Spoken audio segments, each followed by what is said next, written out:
gentlemen, it's about to go down. Ladies and gentlemen, please welcome your hosts, RGX Frozzy, representing Honor Club, and you're listening to the HCW Podcast.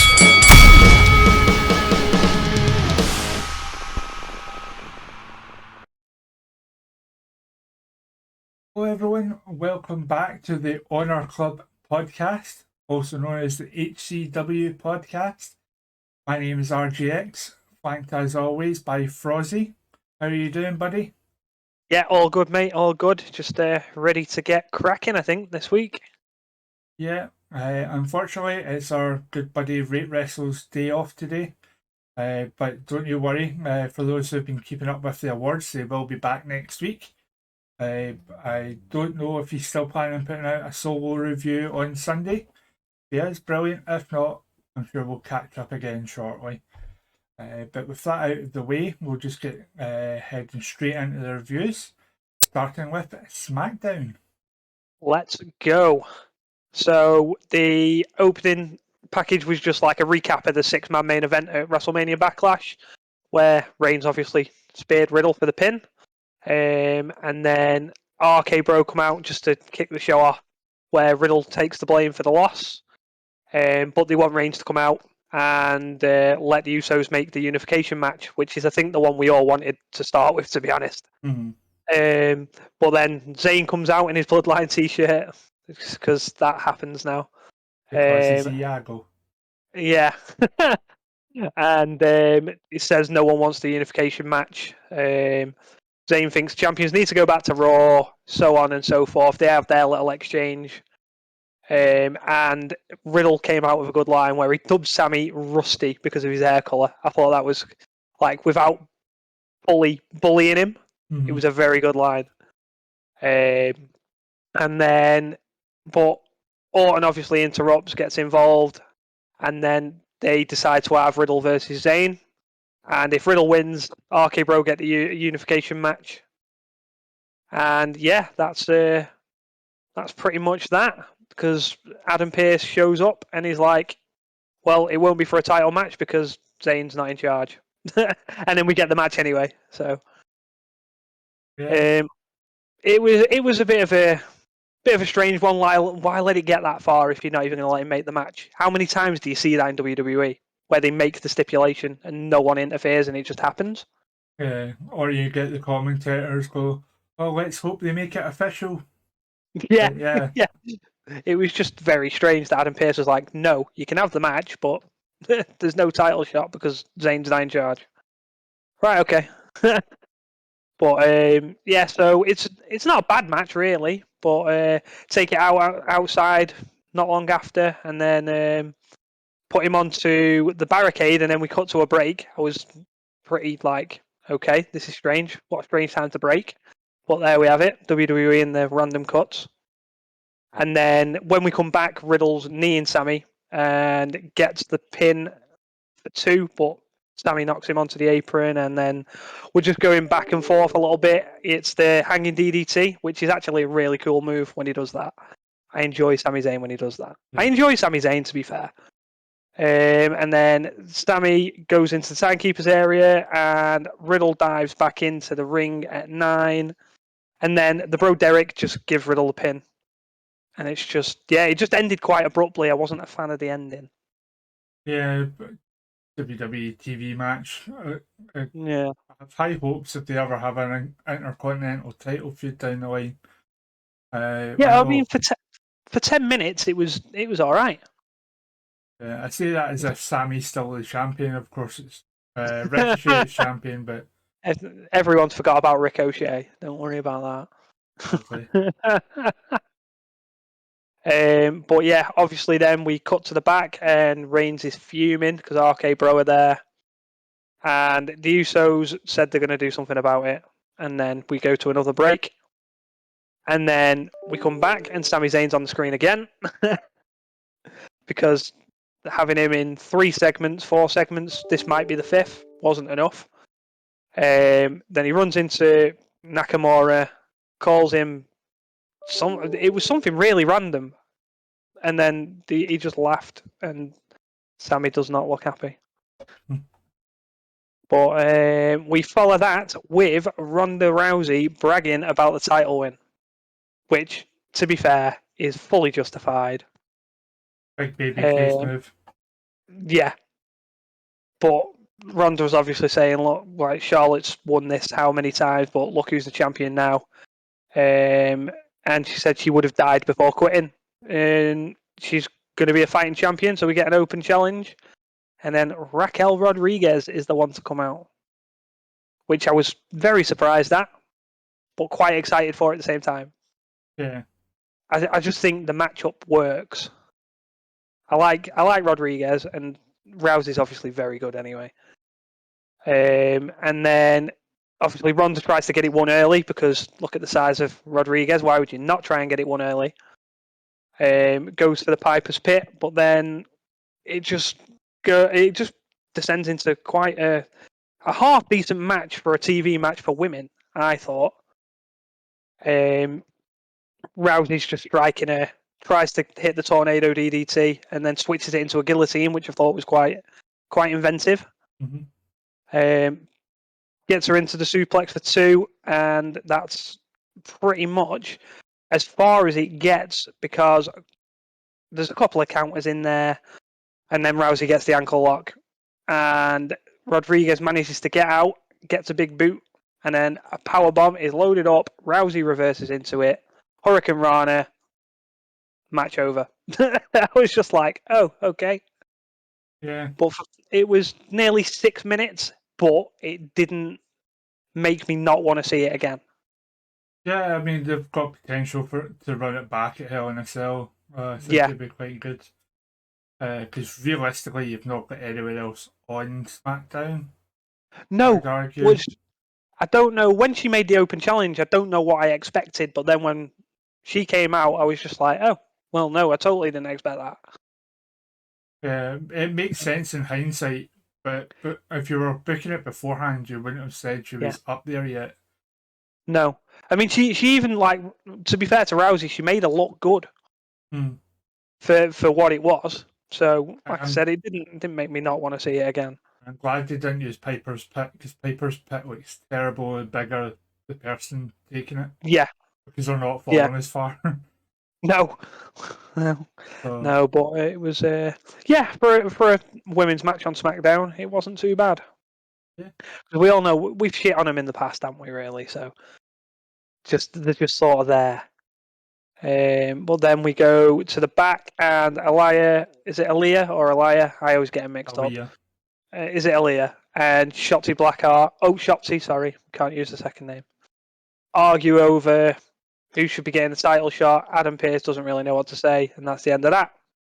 It's just like, okay. Two people in the brand totally worthy of a title shot. Yeah. One, it's the first time I remember seeing her on TV in a month. And the other one is only in backstage segments. So. Yeah. Yep, that warrants title shots. And then we get the Madcap Moss chat saying he's proud of his win over Corbin, even if he could have won by making him tap out. So Moss wants to do everything for forming a team with Banks called Madcap Boss, which was quite impressive. And now also very funny given what's happened. Win Money in the Bank. Yeah, replace title belts with title suspenders. He was just having a good time, was Moss. Yeah, it's starting to get more organically over as a face. He just needs rid of those suspenders. Yeah, I mean, I like him. I like the shtick, but the suspenders need to go. Yeah. And then obviously Corbin just comes out with the trophy, the Andrew the Giant trophy, because that's what we call it here, and Pillmanizes a chair around Moss's neck. And obviously after the break, do you see Moss going into hospital? I'm glad they got the trophy though, because that must be a pain in the arse to take to the airport. Oh mate, can you imagine trying to get that through customs? Because I can't imagine it goes for the rest of the set. No, No, absolutely Well, not. be treated the same way title belts are, that the champion's responsible for taking it in and out of customs. I've only just remembered that Corbin popped me when he called it Mospital. I That was was just a good like, line. yes, I like it. And then we moved on to the women's tag team title match of Natalya and Baszler against Banks and Naomi. There wasn't really much into it. It went longer, which I was surprised at, than Rousey and Gonzalez. Exactly. It But it's went just, longer on a show. yeah, Women's tag team titles went longer on a show, higher in the card on the show than the Women's SmackDown Tag Championship. yeah, Terrible yeah. booking. I Absolutely know, yeah, shocking how they're being treated. it's horrendously bad booking.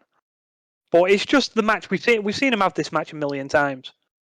Natalya goes for a sharpshooter, counted into a small package, retain titles. It's like there wasn't really much to the match considering it went as long as it did.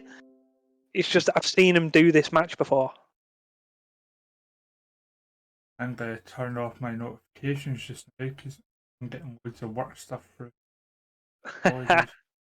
I have to mute all the Discord servers when we start. Magic of editing will fix that later. Or I'll forget and you'll hear it in the show. That's It's the fine. lottery we play. Leave it in. That's what I say.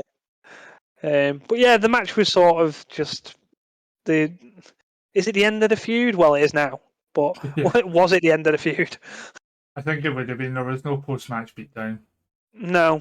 Uh, And yeah, it was just one of them things, wasn't it? And then we get Ricochet and Drew Gulak asking for advice. Ricochet says if he had to quit, he wouldn't have the Intercontinental title. If he had quit, sorry, he wouldn't have the Intercontinental title. He tells Gulak to just be better and a better version of himself and get ready for Gunther, which was never going to go well. no.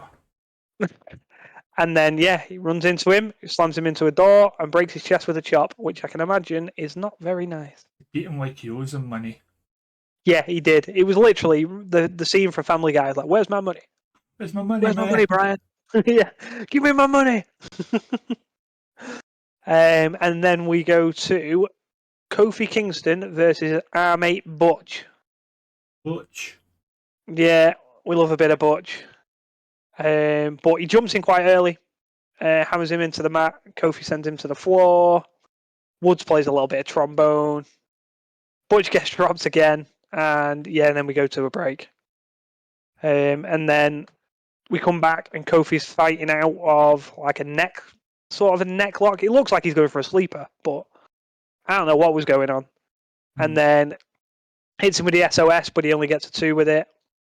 And then Kofi kicks Butch, gets a standing double stomp, gets another 2, goes for the Trouble in Paradise.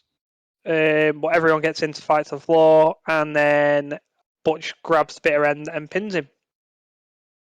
So yeah, it was like a mild distraction, but it was just everyone was scrapping, wasn't it? So he was called up to the main roster when in January? Was it just after the Rumble? Yeah, I think so. I think, if I'm not mistaken, that's his first pinfall win since he's been called up. Christ. Yeah. Keep bloody done. Yeah, it doesn't make any sense. Like, I don't, at this point, apart from being Scrappy Doo, I don't even know what Butch is. It's just like, well, what are they actually doing with him? Because everyone knows how good Pete Dunne is. Just let him be Pete Dunne. Or I suppose the positive is he won. Yeah, I think eventually they'll kind of peel back in the character and downplay it a little bit. This is just the wackiness that Vince likes in order to get a character over, and then he can walk it back from there. But, Yeah. Aye. Yeah. Well, then we get the Sami Zayn telling Paul Heyman that he hopes Roman Reigns saw what he did and telling him how good he is, basically. And then they need to be on the same page. And Heyman just tells him that Reigns appreciates what he did. And then we have the Bloodline to address RK Bro. So Reigns obviously tells Pennsylvania to acknowledge him, as he always does. And to be fair, he's becoming a babyface so quickly. That's all I ever get when he says acknowledge me and everyone joins in. I just think that is something a babyface would do. It's just, yeah, I don't know. I don't know if you feel that way, but I feel like they're probably going to turn him sooner than we want them to. Yeah, right. Yeah, and then they obviously brag about Sunday and saying that they beat Drew McIntyre and RK Bro. What are they going to do about it? And then obviously RK Bro comes out, mentions John Cena being 10 times the star that Roman Reigns will ever be. And then Riddle talks a little bit. They're just building to that unification match, aren't they? Which is going to And I have a think, dodgy finish. yeah, 100%. Riddle says he watched it back a little bit and wants them even more. And Orton talks about how they're going to unify the titles. And then the Usos brag that they're going to win. And Riddle needs Reigns in the face, which I thought was pretty random. I didn't think anyone would touch Reigns in this segment, actually. I just thought But it'd sort of be RK Bro and the Usos would go at it and Reigns would walk away. So when he hit him, Riddle hit Reigns, it was quite a shock. Yeah. And then they bailed to end the show. I thought it was really good in order to Riddle back some heat after being the one to take the pin as well. Yeah. He's beaten Uso one-on-one constantly. Yeah. That's not the issue, but showing that he belongs in the ring with Roman Reigns. Yes. Getting that first jump on him. Yeah. Right. Yeah, it was like I said, for me it was unexpected, so when it happened I was like, nice. Same. But yeah, so they're doing the match next Friday, aren't they? Now on the next Supposedly. SmackDown. So we'll see if that gets cancelled or not. But yeah, that was pretty much the end of the show. Yeah, it was a decent SmackDown and all by the sounds of it. So I've definitely seen worse. Like it was watchable. I definitely, for anyone who hasn't seen it, just to see the Rousey Rodriguez, even though it was so short. But if no one understands and no one has watched the show, just watch what Rousey did for Rodriguez in such a short match. Shows you don't have to win to get over. And I think that's what's going to happen with Rodriguez in the end. And that match, when it happens and is in full, will be good. Yeah, 100%. So that be SmackDown. So let's get into our next show, which is Rampage. Get my notes up. So, show kind of kicked straight into the action. I don't know if it was an issue with my feed on Fight, but it seemed to jump straight into the match actually happening. Death Triangle being Pac, Rey Fenix, and Penta Obscuro versus the AHF. AHF now. And it's the Andrade team. The Andrade family office, not AHF. AFO. Yeah. Butcher, Blade, and Mark Quinn, who decided to cosplay as El Hajj for Jibril Cisse. The way he dyed his hair and his beard. It's very unfortunate comparing him to El Hajj, I'll be honest. Yeah, I mean, personality-wise, to either player, I wouldn't dream of comparing. I don't know what the guy's like behind the scenes, but from what I hear, he's a decent, hard-working kid. So I would never make that comparison in professionalism. Just the style he had his hair and beard. just how he looks. But typical fast-paced match. Funny trying to get involved and cause distraction as much as she could. But for once, this was actually not too bad from her. She was just kind of shouting on the outside, but wasn't up in the apron much, wasn't grabbing at feet. And but it was good, high flying, back and forth. So there was a weird moment between Pac and Mark Quinn, Butcher, where they were kind of wrestling about doing a bit of chain wrestling, and Butcher gets up looking a bit gassed and annoyed before tagging in Mark Quinn.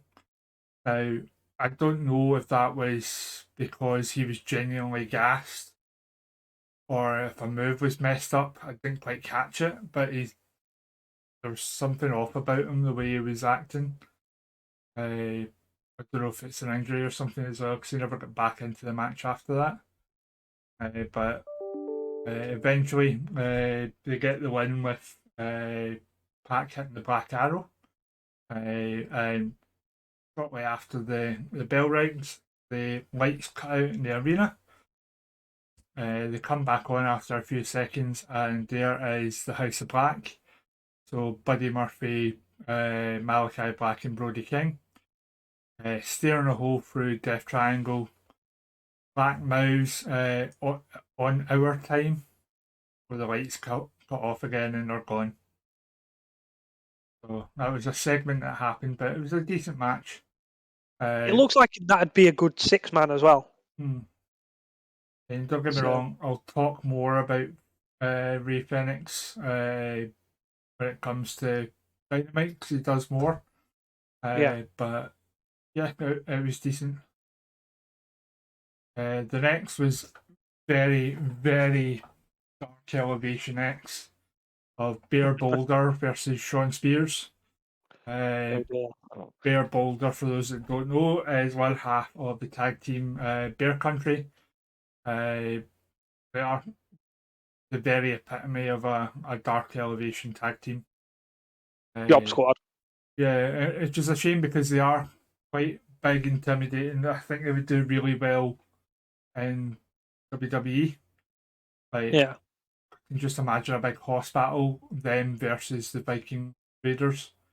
It would be a good horse battle, but here we just got Spears again doing his little 10 count gimmick of the Clash in the 10, like he used to do when he was in WWE.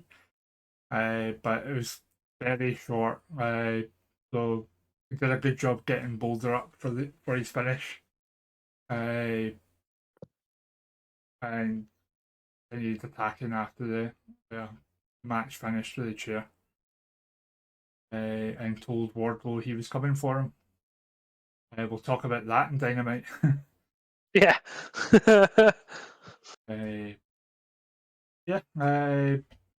Going straight into Riho versus Ruby Soho for the next round of the Owen Cup. Decent back and forth match, though.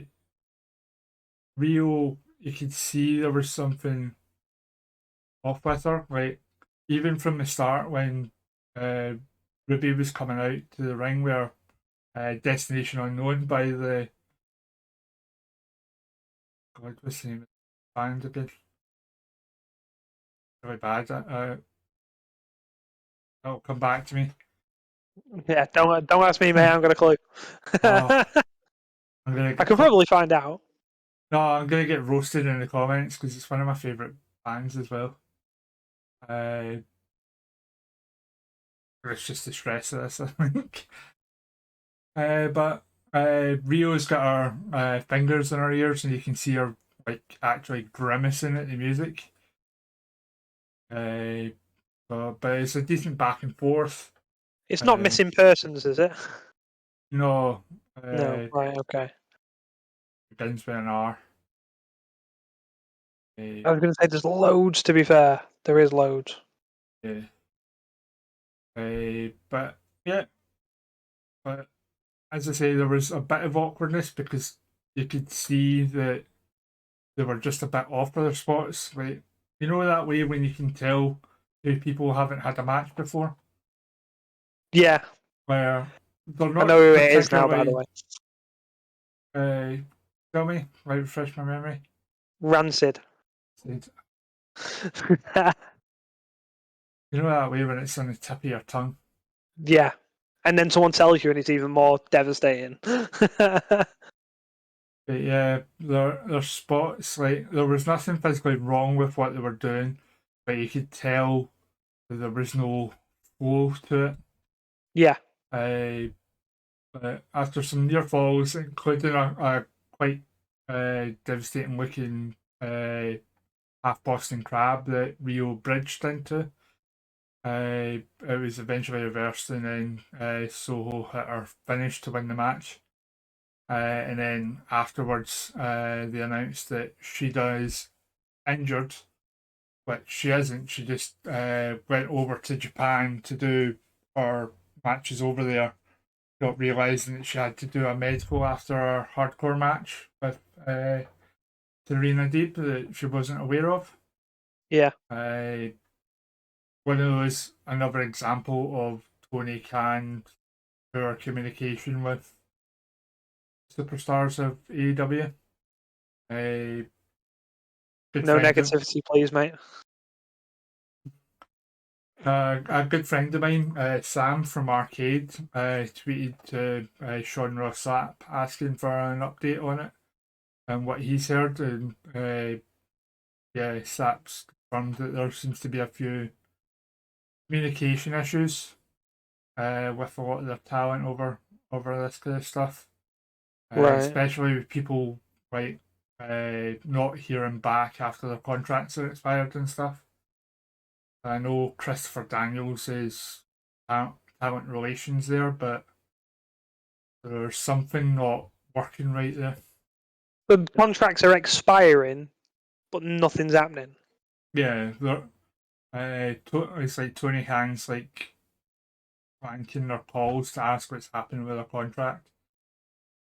To the point it gets to the point they just have to assume it's not being extended. There's no official word from AEW. Yeah. It doesn't look like they have any negotiations or anything, which is weird. It's just like your contract's out. It's up to you if you turn up, basically. But I forgot to mention as well, there was a weird cut in the middle of this one again. So remember when I said last week they went to an advert like out of nowhere for like 10 seconds, or just come up with the Rampage image and the theme? Happened again in this one, and they were a couple minutes further into the match. So I think this is another one that was cut for TV. Right.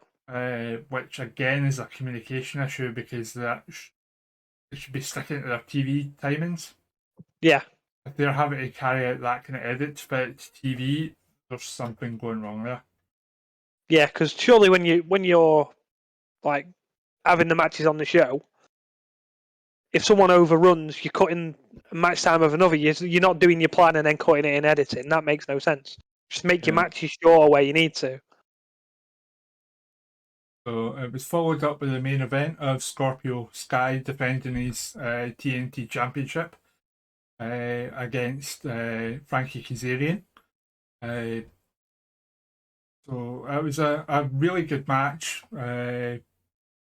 It's possibly the most I've seen Kazarian do in ring since I used to watch him in TNA. Very good back and forth, show of respect throughout because Sky had banned the rest of the top team from ringside. But towards the end of the match, Ethan Page ran out and clocked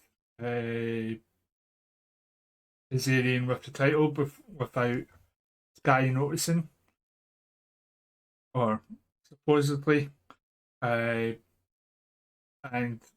got the win. But afterwards, Sky realises what's happened, gets quite annoyed, is shouting at Ethan Page, "Why'd you do that?" Page grabs the mic and goes, "We did it for you. Like, we've got your back. Not like him, who is quick to drop you." So Sky demanded his title belt back off of Ethan Page, and then turns around and clocks Kazarian with it. So the base run of Scorpio Sky and American Top Team lasted 2 weeks. It was purely because Sammy Guevara is that unlikable. He turned the biggest heels in the company face for 2 weeks. Yep. Because that makes sense. So, yeah. Top booking from King Khan. So, Guevara and Tay Conti were in the crowd. Lambert said, "Hey, Sammy, are you in whorehouse? Can I do something about this?" Referring to Tay Conti. Now, I'm not one for shaming or anything like that. It's poor behaviour. But it is kind of a wee bit funny. Yeah. I mean, you've got to laugh at you can't be turned off to everything. It was one of those kind of oh. Yeah. It's like it's funny that he said it, but come on. So yeah, that was Rampage. Yeah, I mean, I don't watch Rampage. I only if there's a match that's particularly good, I'll go out of my way to see it. But I don't really watch it, and yeah, it's just one of them. I watch Dynamite. That's enough. Yeah. Did they have that many shows going on now? Are they having another one or? Well, they've got Dark and Dark Elevation, and there's another one supposedly coming to TNT in the fall, but whether that actually happens, given the whole restructuring going on with Warner, no idea. But let's go into the real kind of meaty one of this show, which is WWE Raw. Yes. To kick off the show, there's an announcement that there's going to be a 6-pack challenge to determine Bianca Belair's #1 contender for Hell in a Cell. So interestingly, they don't say who the competitors are other than Becky and Asuka. They don't specifically say during that announcement at the start of the show who the 6 are going to be. No. The conspiracy theorists tip your hat on that one. But to me, given all the news stories, and I'm trying to cover this in a way that it's chronological with the show. Obviously, we'll discuss it once they get to the point of the show where they announce it. Just in case anyone's wondering why I'm doing it this way. Just try to take it chronologically. Yeah, otherwise we can go off on a big tangent, can't we? And then you come back to it and then you cover it again. Exactly. We don't need that. So we kick off with the cage match that had the horrible match graphic of where somehow Omos and Lashley's heads had just morphed through the bars of the cage. So good. It's so bad it's good. Yeah, I would have even accepted if like the cage was cut around their heads. Yeah, but it wasn't. No, it was just awful. So the match doesn't really get started because you have Cedric Alexander rushing out to take him out. Of course, it is started with another promo from MVP. Yeah. Just saying a lot of the same stuff he's been saying for the last couple of weeks. Yep. They have an okay match that really starts picking up steam until almost looks like the biggest idiot in the world by throwing Lashley through the cage. Lashley, quite rightly, it isn't a kind of, he's fallen over and rolled onto the floor and his feet have touched the ground. No, he stands up whilst on the fallen cage wall, steps off and plants his feet on the ground. Yep. And to top it off, Omos is celebrating in the ring. And has to wait on the referee telling him, no, you've lost.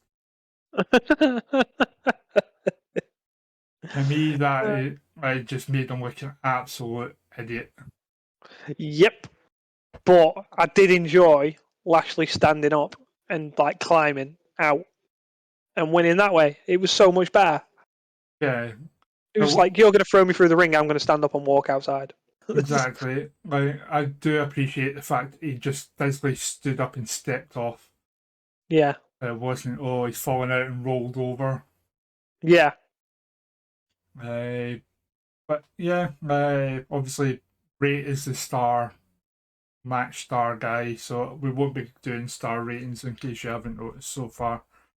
But it was decent. Just made almost look dumb. Yeah, I mean, he's not looked great through much of this almost. Anyway, so the quicker he they decide they're done with this experiment, the better for me. So up next, Mustafa Ali's finally getting his hands on Austin Theory. At least that's what he thinks. But Theory grabs the microphone and says, you know what? Like, you're kind of failing upwards. You lost last week. You shouldn't really be getting a chance. Yeah. But I'll be fair. I'll get a guest referee. Of course, it's The Miz again. Yeah. So they kind of have Miz come out, do his shtick, and then he grabs the mic again and goes, "Wait a minute, I am like the protege of Vince McMahon. So I'm going to teach you a lesson that Vince McMahon taught me. Expect the unexpected." And out comes Veer Mahan. Ali does get a little bit of flurry, which Veer Mahan does sell a little bit for. Yeah. Which I'm actually glad to see, because they always overprotect their big men to the point that they're not selling at all. Yeah. Like some, whereas at least he was doing not taking full bumps, but flying across the ring into the corner after getting drop kicked and stuff. Yeah. So it was good to see that. But of course, there was no way Ali was going to win this one. He's quite quickly, Veer Mahan locks in the cervical clutch, and Ali taps. And Theory comes into the ring to get a selfie, asks Veer Mahan to put it on again. So he does so. And then he shouts on Miz to get in the photo as well. And we get another one of Theory's terrifying smiles. The ones that kind of stay with you when you go to sleep. Yes, they're the ones you don't want to see.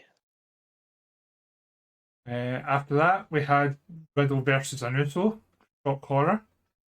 And it was... Hold on, 1 sec. Because you've missed that Lynch has said she's seen Banks and Naomi leave the building. Yeah, that's right. That's when they cut the advert. So, Lynch is absolutely out of breath and running up to Pierce, saying, "Like, you need to do something. Like, we can't have that match anymore. They should just give me the night off." Like, they've literally just packed their bags and left the building. Yeah. And when you first hear that, you think, "Oh, storyline now." Yeah. Obviously, we had the benefit of watching after that news came out, but if I'd been watching live... Yeah, you would have been like, oh, right, okay, storyline. Yeah. So when they come back from break, he's still there with them, and Aaron Pierce says, "Like, we'll handle it." Now, what she's referring to there is reportedly earlier in the day, just as the show had started, Sasha Banks and Naomi legitimately walked out the company. To the point WWE even released a statement about it, which is not like them at all. But it smacks of when Austin, quote unquote, took his ball and went home. Yeah. Austin did it with a little bit more notice, but... Yeah, at least Austin did it earlier in the day. Yeah. So apparently what had happened is Sasha Banks and Naomi had walked into Johnny Laurinaitis' office, vented their frustrations vis-a-vis the tag team division as a whole, not just their own booking, which, in my opinion, I see nothing wrong with how they were booked. Tag division was awful when they were handed the titles, so I don't know quite what they were expecting, but they were still made to look strong. They still had prominent spots on TV. They were on the main card of WrestleMania at the expense of the Intercontinental Championship. Although Austin Theory was on the show, it wasn't a title match. So that's a title by all rights had more prestige by being defended at WrestleMania than the mid card titles. Yep.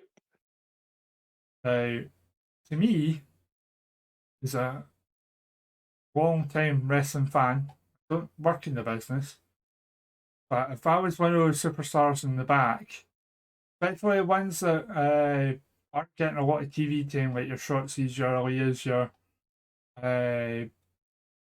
Nikki ASH, I see that behaviour, I'd be like, it's entitlement. Yeah. Yeah. There's been all sorts of reports that have come out since. I think it'll be a good couple of weeks before we actually get a full overview of what's happened, albeit probably through an interview with Sasha or Naomi. Naomi more likely because apparently her contract's coming up. Yeah. But I don't think they want to let either of them go. I think that's now going to be the problem. not Sasha because she's got all the outside stuff, which WWE doesn't take advantage of. No. Sasha Banks is constantly doing stuff like the Kids' Choice Awards. She was in Mandalorian in a prominent role. All this really cool outside WWE stuff that they've just ignored. Yeah, they're just like, yeah, you can go and do it. Yeah, you can go and do it. And I don't think Sasha Banks is wrong to be annoyed at her current direction. She's wrong for how she's done about it. Exactly. Though, again, I would say that relatively speaking, she's still in a very, very fortunate position compared to the rest of them. Yep. And apparently Naomi followed suit, and this is partly speculation from Dave Meltzer when he reported. No, it was Alvarez, sorry, not Meltzer. The one in the same. Yeah, same Wrestling Observer newsletter. Reported our contract's coming up, and it was seen as a way to gain leverage. I don't think that would have done her any favours whatsoever. No, absolutely not. I know, my contract's coming up. What's the best thing I can do to earn more money? I'll walk out. Naomi is good. She's had a couple world title shots, world title reigns. She's good in that kind of upper mid card slot for the women. She's not a bad worker, but there's for every one they owe me, there's 10 more waiting. So much, yeah. To the point that up until she was in the tag team with Sasha to begin with, she was basically just the women's Kofi Kingston for Royal Rumble spots. That was pretty much all she had left, like going for her, other than that long feud that she had with Sonya Deville, where she never got her comeuppance. Yeah. But yeah, I don't think that'll do her any favours. She's one of them that she really is replaceable. Sasha, not so much because of that outside exposure, and she is great in the ring. Yeah, I was going to say she has good matches. So, but I'd also say if when Sasha comes back, she'll have a hard time winning back over the the locker room. Oh yeah, she's knackered that. I mean, there was rumours when before she went off last time with the mental health issues that she had, that she was always difficult to work with, and she wasn't very outgoing. And then when she came back after she'd had all the time in Japan and everything, she was apparently more outgoing, and now she's just knackered it all up by doing what she's done. Yeah. I'm not going to get into the previous one because there was a lot of misreporting on that. What I will say is when she did the Stone Cold podcast or Broken Skull podcast, whatever his show's called, in her own words, she said that reports of a crying tantrum on the floor were exaggerated. Yeah. But she did make it very clearly known that she was upset and went home. Yeah. So, take that as you will. It's still showing she's got previous for this kind of thing. Yeah. So, long story short, the main event is now 1-on-1 Becky Lynch versus Asuka for the number one contendership to Bianca Belair's title at Hell in a Cell. We will cover more of that as it develops on the news on Tuesday. So we have Riddle versus an Uso, pretty much the same as all the other Riddle Uso matches. Yep. Which Uso gets his win back to show that he's not the weak link. Yay. Yeah, just what we needed. After that, we get a backstage segment with Liv Morgan attempting to be cheered up by Los Lotharios, who, say what you will about Los Lotharios, they asked for consent before kissing her. Yeah, they did. And when she didn't give consent, they left it. Yep. Fair play. Well, the bad guys, this is but how to behave, manners. Gentlemen.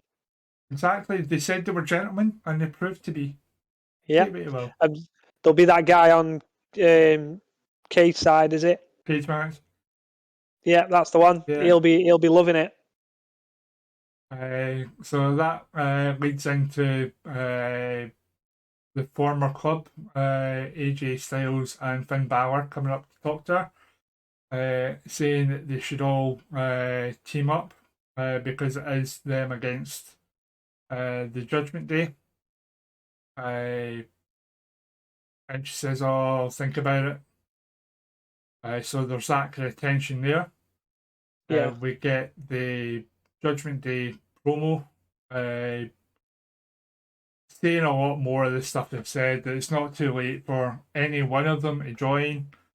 Though I did get a kick out of Damian Priest saying there will be, if you join us, there won't be any punishment. Yeah. Or referring to his previous time as Punishment Martinez in ROH. Yep. So I did get a kick out of that. It was a good line. And I always forget until I hear him speak that he's got such a commanding voice for a promo. I love Damian Priest. Yeah, like, promos are getting better, but he's got such a deep commanding voice. It doesn't sound like anyone else in the roster at all. Edge is going to be very good for him as well. Yeah, it's a great learning tree to be sitting under. Yep. So that kind of leads on to the Styles and Finn versus Los Lotharios. Having built up no tension whatsoever other than that little segment before the Edge promo. Yeah. Liv comes out first to welcome him out of the ring. So they really dragged out the tension on that one. Yeah, they did. I wasn't sure what was going to happen. So, decent match, but there was only ever going to be one set of winners on this. Yeah. Bounce, kick, coup de grace, and then the 2-sweet in the ring. With their little Liv, like, way up here, trying to reach them. Yeah, trying to give it some. Even though Finn Balor and AJ are not exactly giants on the roster as well. No, I remember seeing a picture afterwards, though, of AJ even on his tiptoes. Mm-hmm. Which I found relatively amusing. So after that, we had a rematch from last week, Alexa Bliss versus Sonya Deville. Pretty much the same, only this time there was a spot where Bill did kind of have her. Uh, but the referee was out of position. But then the kick, DDT, and a weird looking pin. Yeah. Why she just kind of draped herself across her as if she was like had a hard 20-minute last man standing match. I've no idea. She could have just pinned her normally. Yeah. But Just Alexa, it was. Alexa has finally got rid of dubstep. I'm not a Yep. fan of the new music either. No, I was going to say better. it's not any better, is it? It is a bit better, but that's like say, I could have put this PG. Yeah. Well, just before that match, you had Kevin Owens, Alpha Academy, DNA result. Oh, of course, yeah. I didn't want to cut you off in the middle of a match. That's because the notes I've got are like the matches. Yeah. But yeah, they're. It's just because this is one of the better things on Raw. That's all. Yeah. So they're chatting in the back. Kevin Owens is wearing his Sammy Forever. Amazing. Absolutely brilliant. And through comes the DNA results. They'll finally get the answer whether Ezekiel is actually Elias. Now, it's flawed to begin with because familial DNA, Yeah. like even if it was brothers, it'd be like near identical. But Yeah. their case was not helped by the fact that the sample was contaminated with barbecue sauce. So no prizes for guessing that was Otis's fault. Yeah. And Kevin has a go at him. Otis just kind of stands there, dumb looking. So I still can't determine whether Otis is like serious or still a joke comedy character. Yeah, I don't think Otis knows at this point. I think anyone does.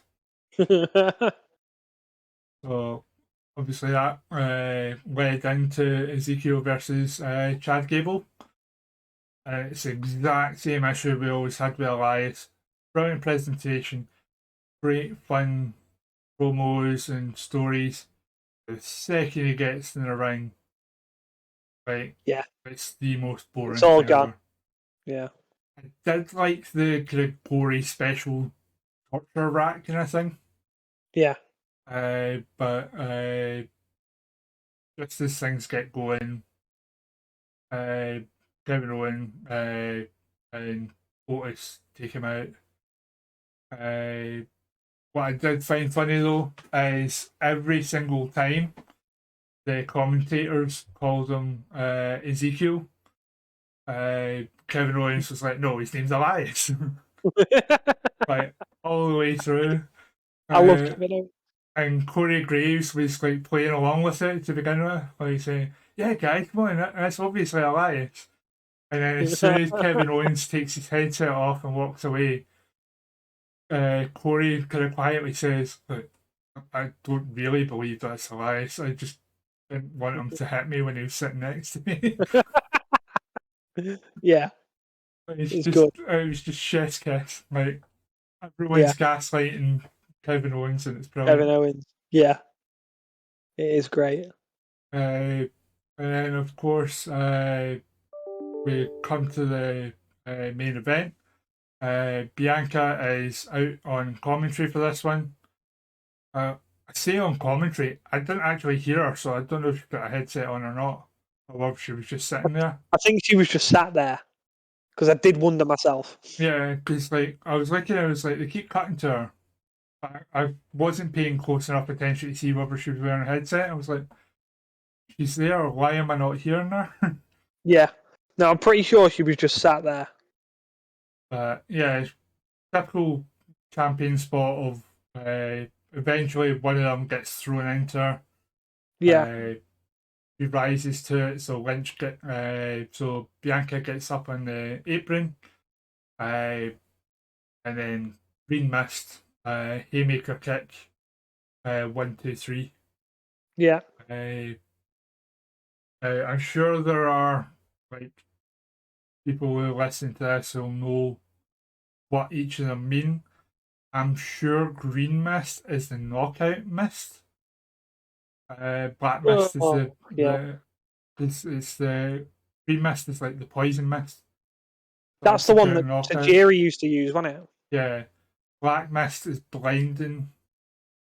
I can't remember what red mist was. No. But yeah, right person winning in my opinion. It's going to send Becky into a tailspin, and I've forgotten another segment because we missed Cody Rhodes. Rollins and Rhodes, yeah. So comes out, says that it was supposed to be over between the two of them, and he has learned so much more from loss. Because unlike Rollins, who was pretty much handed everything as soon as he got into WWE, Cody essentially spent years looking at the lights. But he learned to harness that and learn from it to the point he's undeniable and dangerous. And they're going to run it back, as he says, in Hell in a Cell. And yeah, Seth comes on the Titantron, and at last says he accepts, and then they do the Kevin Dunn constant cut back and forth between the two, just staring. Yeah. Literally, it was like Cody, Seth. Yeah. Cody. Yeah. Seth. Like, it must have been about 8 or 9 cuts. Showing nothing, really. Yeah, I was going to say nothing happened. It was, but my only problem with this match is that it doesn't need Hell in a Cell. Yeah. Because it's 2-0. Why we don't need the third match. It's not needed. I'd argue none of the feuds need Hell in a Cell. No. It's only happening because Hell in a Cell's the pay-per-view. Yeah. Picked themselves into a corner. For Hell in a Cell, it has to be really personal and it has to be a definitive end. And that's what this is going to be. But I can see Rollins winning it, and then it's just like, I don't know. I just don't think it's only lasted. Have only lasted 8 weeks by Hell in a Cell. I know, it's crazy, isn't it? Because it feels like it's probably gone on for ever. Not even 8 weeks. 7 weeks. Yeah, well, yeah. When was Mania? April 4th? Yep. 9th? I don't know. So at this point, it's a 7-week feud, and they've already announced Hell in a Cell. Yeah, and they're not even 1-1. If it was 1-1, fair enough, I'd probably forgive it, but it isn't. Rhodes has beat him twice. So yeah, that was your Raw. Which, other than all the kind of weird backstage stuff, like behind the scenes stuff that was happening, it's actually a good Raw. Yeah, I think the backstage stuff, because we were getting news as it happened, and they released a statement, it made it a little bit more interesting. Yeah. So, I'll tell you something though, I'm not going to take the piss out of Rate for forgetting segments again though. No. It's easier done than I thought. No, hope he doesn't listen to this bit, and then we'll still take the piss out of him. So yeah, that was Raw. Very good Raw. But Boiler doesn't take my show of the week, and we're about to cover it. AEW Dynamite from last night. So we kick straight into the men's Joker match. So for those who guessed the first music to play on the show, Samoa Joe. Yep. Hopefully very few people got that because CM Punk was advertised for the show. Yeah. But the Joker turned out to be Johnny Mundo Nitro Elite. Morrison, Johnny Elite. Johnny Game Changer. Johnny Impact. Yeah. Though I kind of agree with Ollie Davis when it came up on the Titantron Johnny to begin with. I got excited thinking it was Johnny Gargano. Yeah. So interesting the way they've done that there. But yeah, it was a good match. We got seeing more of what Johnny Elite can do. I'm going to call him John Hennigan. I'm not calling him by a different nickname every time Depending he on which appears on a company he's show. in. Yeah. John Hennigan He'll be Johnny of Honor soon. He could well be. But yeah, as soon as I saw it was him, the result of the match wasn't in doubt. No. They weren't going to put him over Samoa Joe, but it gave him a really good match. But seeing what Hennigan can actually do, which we hadn't seen arguably since WrestleMania 36 when he had the triple threat. When he's not been restricted. Take off the restrictions and the guy can work. Yeah. Who knew?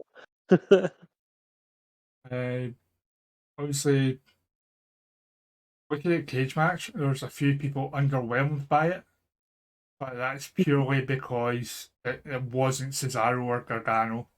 Yeah, I was going to say people wanted something that they didn't get. Yeah, so they were soured on it already.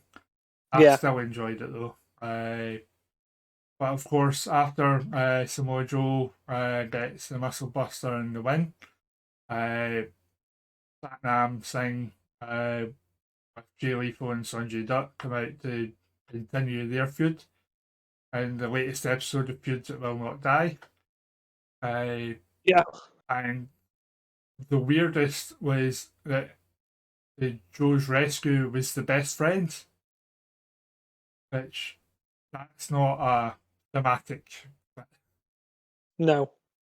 But I suppose any faces would have done in that point. Yeah, I was going to say you've got a bit of a free hit there, haven't you, with your faces? But yeah, but hopefully that doesn't lead to much because I think that's too awkward to fit to even go down the odd couple route. Yeah. So after that, there was a stare down between the Hardys and the Bucks. Because, of course, Jeff's still feeling the effects of the Anything Goes match with Darby Allin the previous week. Yeah. And what is it that Hardy calls it? He called he said Jeff is a legit. He called him a legit Hardy and said he's not a Hardy cosplayer like the Bucks. Yeah, and Jeff told them to back off with their bullshit Christian compassion or something like that. Which was like, Christian bit's a bit of a weird thing to put in there. Especially when they're already under a microscope for the Crown of Thorns thing a few weeks ago. Well, they're just doing what they do. That's so more seeds planted for their probable Double or Nothing match.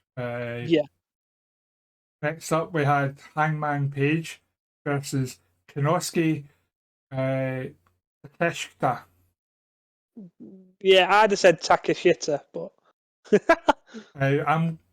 what I did to get this right is I googled it and I rewound and listened to Excalibur and Tony pronounce it. Yeah. For ease, I'm going to refer to him for the rest of this review as Kanowski. Yep. So I think that's the best way to do it. With Punk on commentary. I'd have just called him the other guy. That would have been my go-to. So it was a really hard-hitting match, and Kanowski got a lot more offense in, to the point there was a couple point near falls where I thought the the champ's not going to lose, but should you be putting your champ in that much peril? Yeah. To a guy who is, again, I have this argument with people in servers all the time. A guy to the casual audience don't know who the hell he is. Yeah. It's another example of Tony Khan thinking that, Everyone knows everyone. yeah, not everyone is a absolute anorak. Mark. I wasn't gonna use the M words. But yeah, at some point you can't just cater to your hardcore fans. You do need to branch out, Of course you because do. just like any other business, and wrestling's a business at the end of the day, if you're not growing your audience, growing your subscriber base, growing your revenue, you're shrinking and you're dying. Yep. It just takes one scandal to come up where a couple 100,000 people go, "Oh, I'm not doing anything with that company ever again." And Yep. It's completely killed it. You don't have that buffer. Say what you will about some of the dross that WWE puts on. It clearly works because their viewer base is to the more open market. Yeah. So people flipping channels see it and get hooked by what's going on. Yeah. Here, a guy who 95, I would argue 95% of the casual wrestling fan who would just watch AEW and WWE would have no idea who this guy was. Yeah. And here he is battering the hell at your world champion, almost putting him away with a fast ride powerbomb. Yeah. Stealing my finish. Not even getting the 3. No. Ridiculous, mate. So, and a call back to Punk last week. After a buckshot lariat, he follows it up with a go to sleep, which Kenta will be delighted with. He's already annoyed at Punk. Yeah. Never mind it being used to get under Punk's skin, and not anything to do with Kenta at all. He's building to a Kenta match is what he's doing. Well, Forbidden Door's coming up. Yeah. Who knows? So that was good. Punk at the end of the match, but comes out of the ring. They have a stare down. Puffy Page circles round him and walks away. Very, very good match, but just something about the fact that The champion we know, for the most part, that Kanowski is a really talented young individual from Japan. Yeah. Everyone else, it's a nobody coming in. I've only known of him recently as well, so it's not even like I've known him for a couple of years or anything like that. It's not even a couple of months. Canonically, in AEW canon, he's Jay Lethal's friend. Yeah. That's the canon of his backstory. He's Jay Lethal's friend. To the casual audience, that's all he is. Yeah. So after that, we had Keith Lee and Swerve Strickland versus the Workhorsemen. Squash match. The main thing is after the match, Starks and Hobbs come out. They say that they should be next in line for the tag team.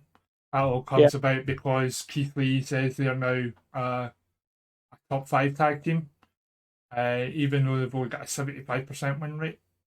I say that like quite facetiously because they're 3-1. It's not exactly. Yeah. But apparently that's all it takes to get into the top 5 as a tag team is be tagging for a month. Yep. So Starks and Hobbs, I would say quite rightly take umbrage to this. Yeah. So they get interrupted while they're going back and forth by Express, but Christian on the mic, speaking purely on behalf of Jungle Boy and Luchasaurus, and by the looks of Jungle Boy's face, without his knowledge, challenge him to a three-way for Double or Nothing for the tag titles, as well as a singles three-way between Jungle Boy, Strickland, and Starks at next week's Dynamite. Yeah. I really think they're building up to Christian turning on Jungle Boy. Jungle Boy. Yeah. Yeah. My whole problem with the match before, with like, surely this is what Dark and Elevation and Rampage are for. Why did this need to be on Dynamite? Yeah. It didn't need to be there. Like, there's so much different stuff they could have done in this place. And if they wanted to tease the Christian thing with Jungle Boy, there was probably better ways to do it. And yet again, the tag team champions look like the third wheel in a feud. Yep. It's just shocking. Like like obviously there's no chance Jungle Express lose. But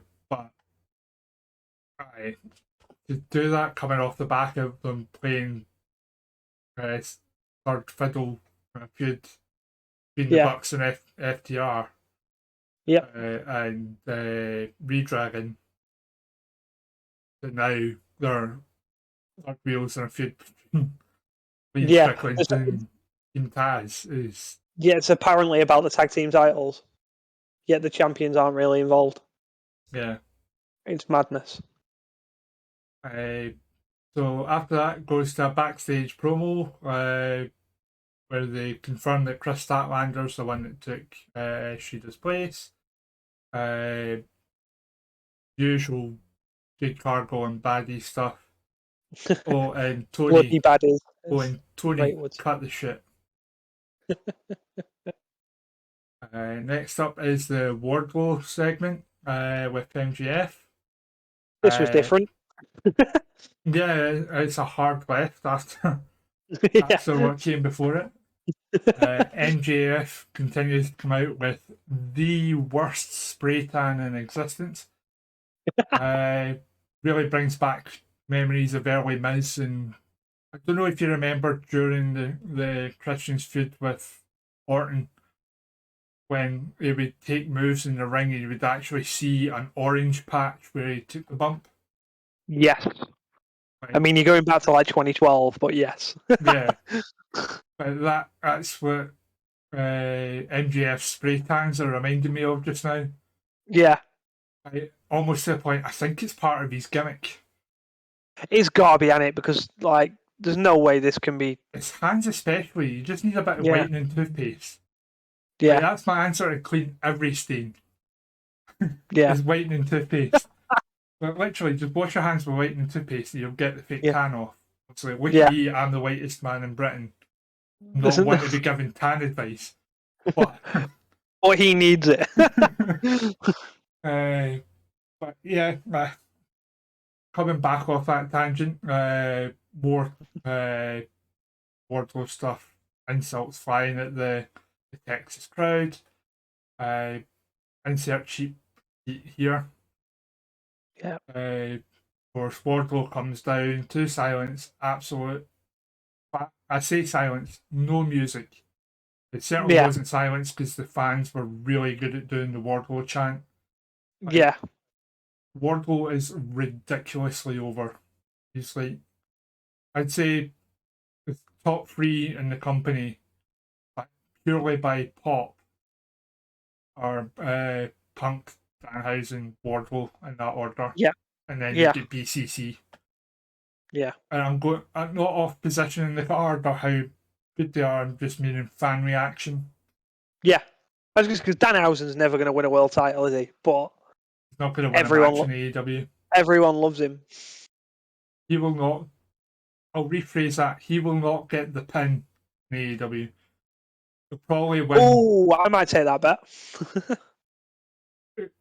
How long are you giving matches if he's tagging with Hook. But I don't think he'll get a pin in 20. We'll put that in writing. Obviously, it's recorded. Yeah. I don't think Danhausen will get a visible pin, a referee counting 1, 2, 3, or him pinning someone in 2022. Nice, I like it. That is I think that's contentious. I think people might agree that he will. More because he's with Hawk. That's what I'm saying. Hook will be the one getting the pins. No, I think Danhausen will steal it. He'll steal a pin somewhere. That's how I'd book it. Like you could have Hook getting all the pins and then Danhausen just nicks one somewhere. Well, we'll have to think of some sort of forfeit if it happens before Clash at the Castle. Yeah, definitely. But yeah, back to the Wardlow stuff. So obviously this is the 10 lashings. Yeah. And I don't know how Wardlow does this. No, it doesn't sell. Me and my brother used to hit each other with belts all the time when we were kids. We were absolute tearaways. So I know how sore getting hit with a belt is. Yeah. It is I wouldn't say the worst pain, but it's one of those kind of instant, it goes away quite quick.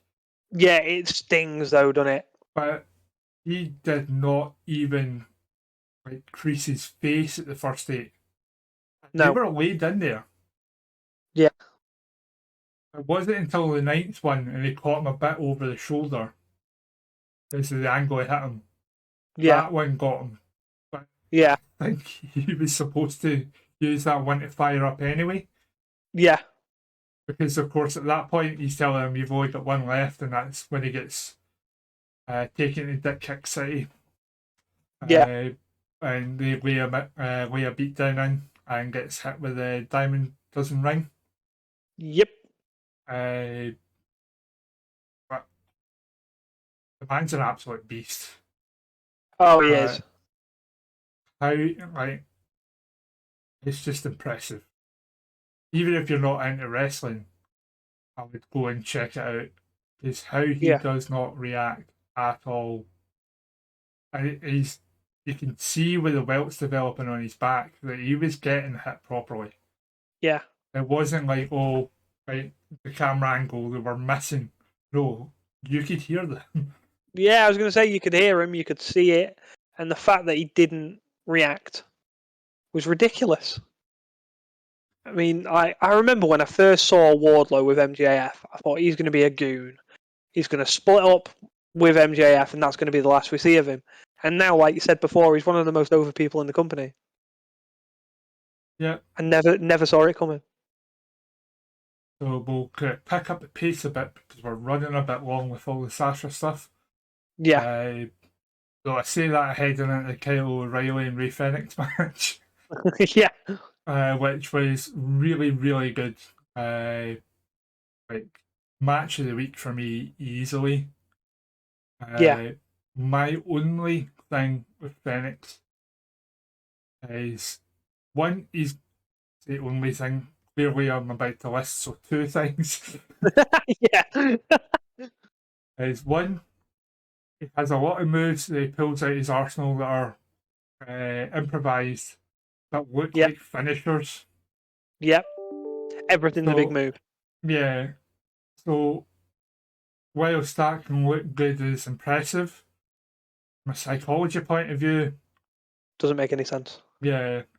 You need to keep kind of big moves like that as finishers. Yeah. There's probably a guy in the Indies who's used one of those moves that Fenix pulled out. It's always worked. And Fenix has just used it as a transitional move. Yeah. And he probably came up with it on the fly. Yeah. But the other thing is, I don't think Fenix sells enough. He'll take an absolute beating, be knocked down. Next thing you know, he's springboarding up to the top rope and walking the ropes. Yeah, it's like nothing's just happened a minute ago. You know how I was talking last week about the Seth Rollins sell? My knee, run and dive. Yeah. Fenix is worse for that. Yeah, I can see that.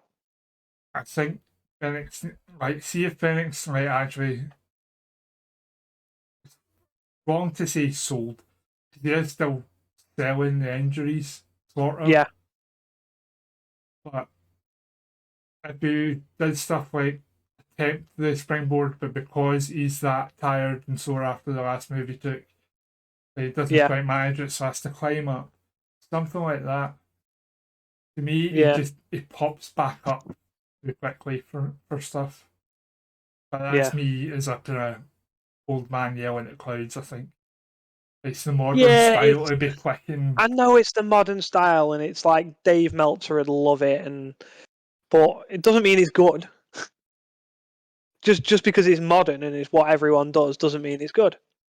Dave Meltzer will go nuts for this match, and to be fair, it was a really good match. This is just me being picky about Phoenix. This isn't a knock on the match itself, especially with more spots where Phoenix sold longer. Yeah. I just think Kyle O'Reilly is very, very good as well. Yeah. Which helps.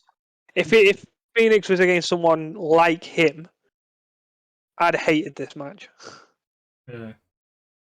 That's why I hated the match with him and Dante Martin. Yeah. Because it was just a flip. Yeah. Flip. Yeah. It's a gymnastics show. Next up was the Jericho and William Regal face-to-face. Yeah. Already pot-shotted this to Sports Entertainment versus Pro Wrestling. Yep. Already.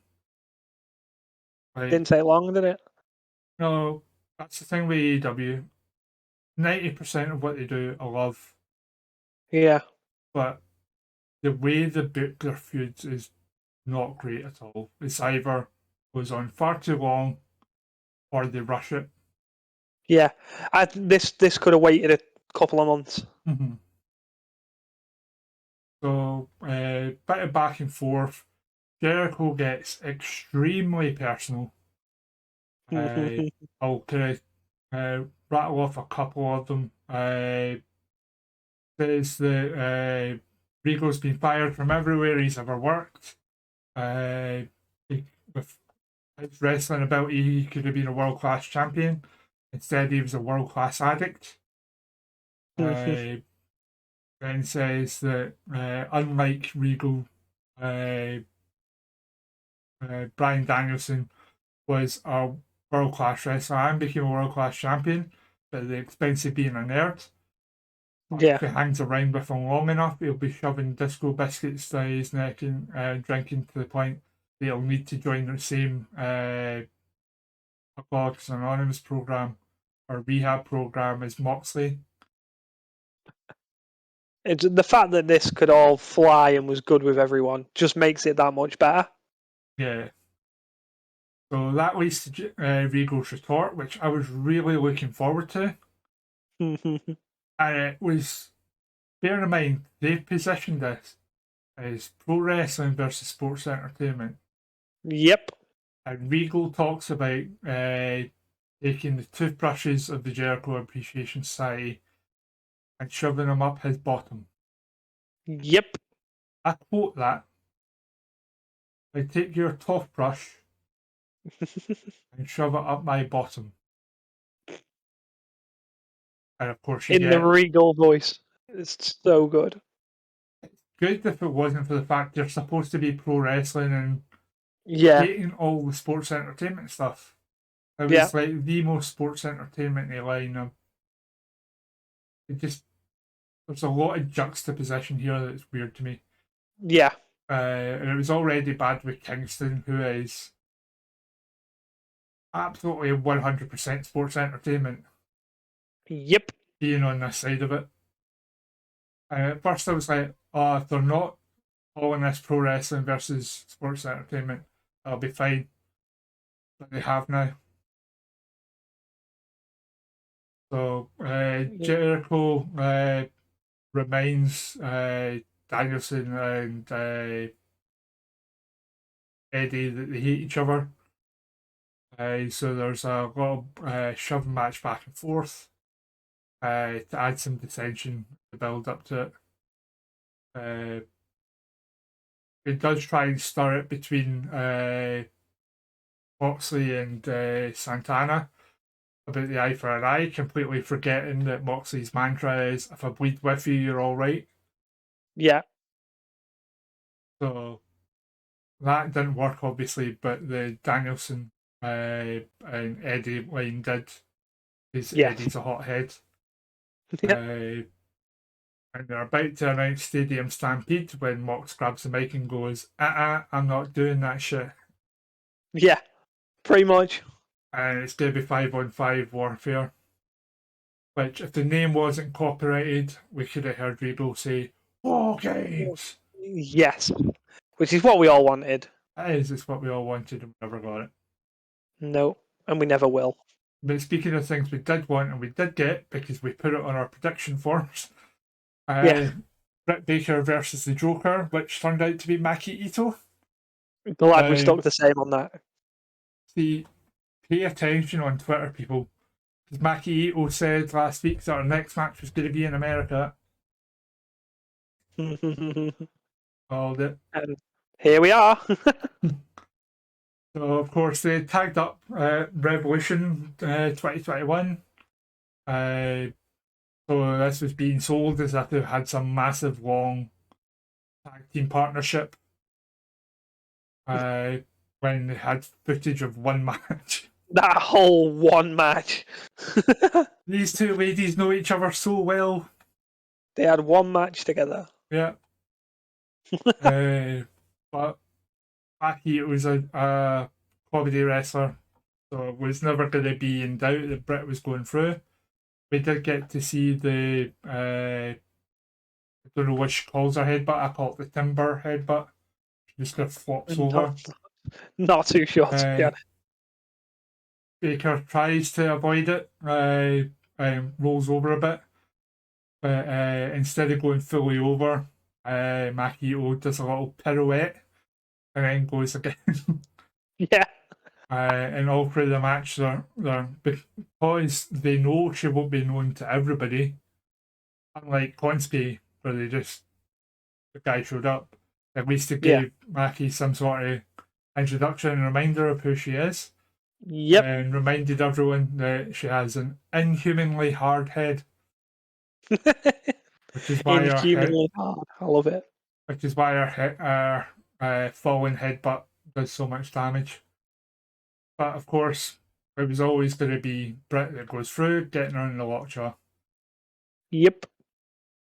So after this, Serena Deeb comes down, mic in hand, because Tony's about to do an interview, and she demands that Tony tells her why he thinks she's not going to win.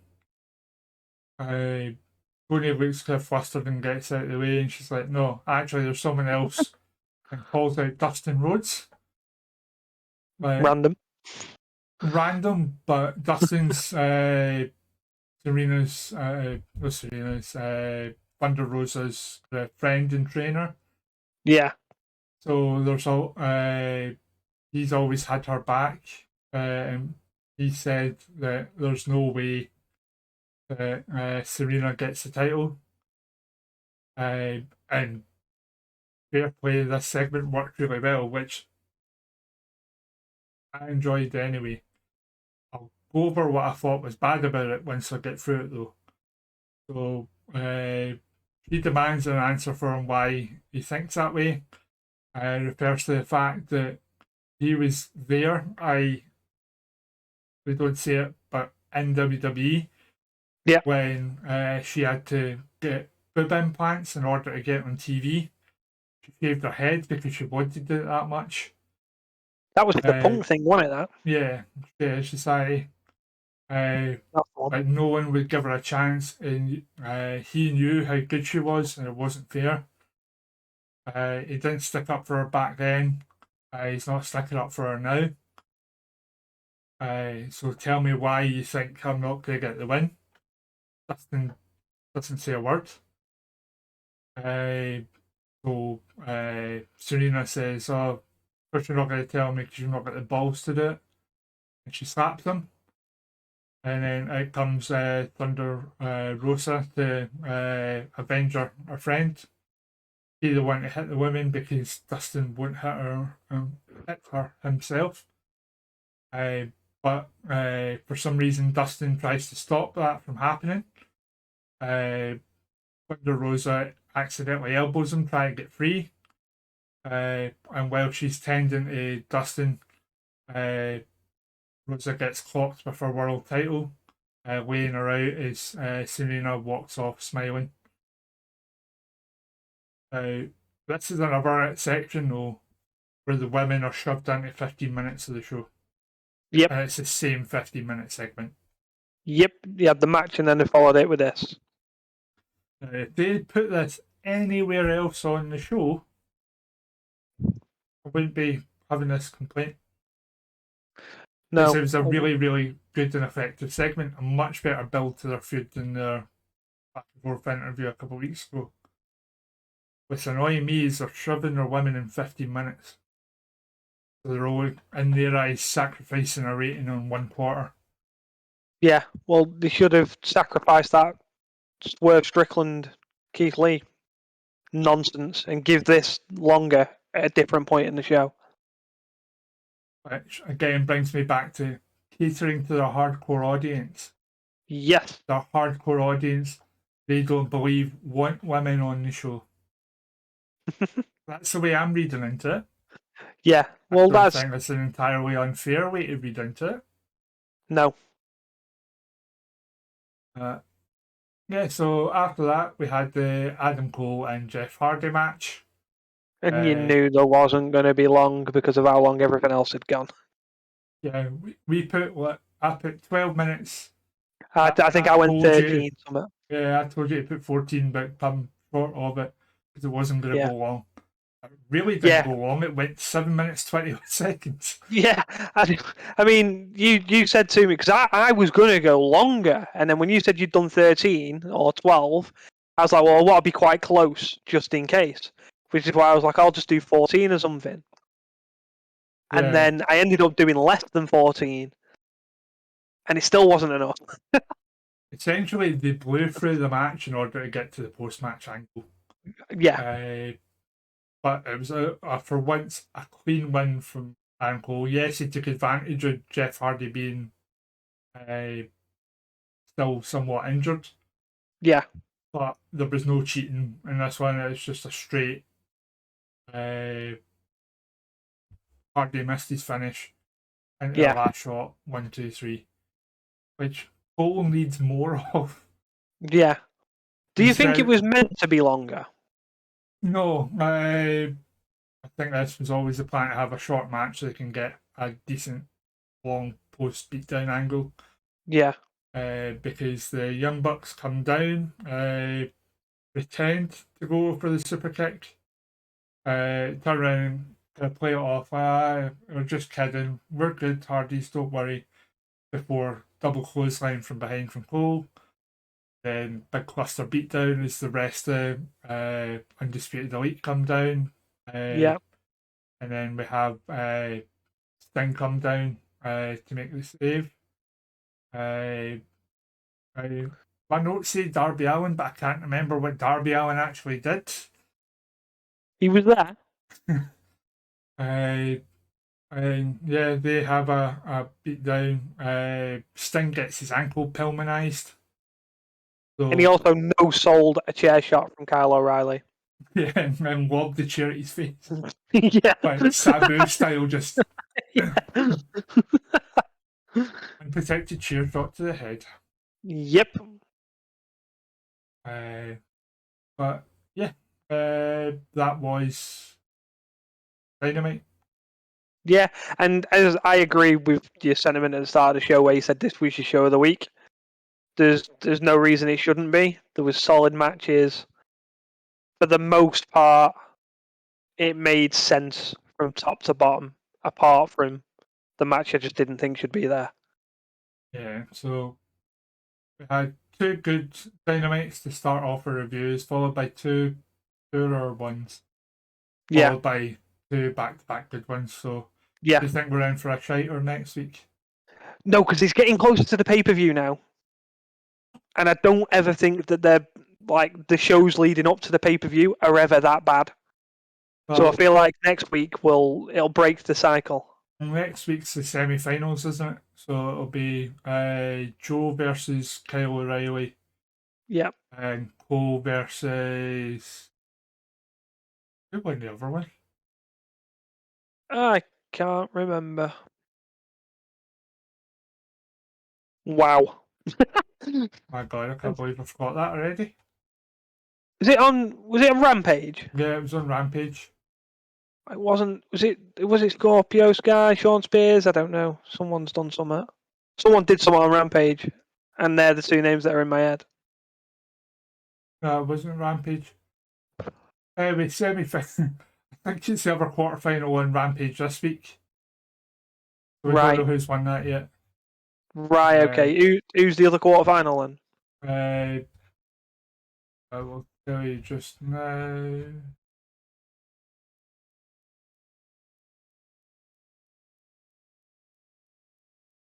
I can't remember who they are. I can't remember who they are. Yeah, we'll come back to it. Yeah. But yeah, obviously we've gone a bit long because of the Sasha and Naomi stuff.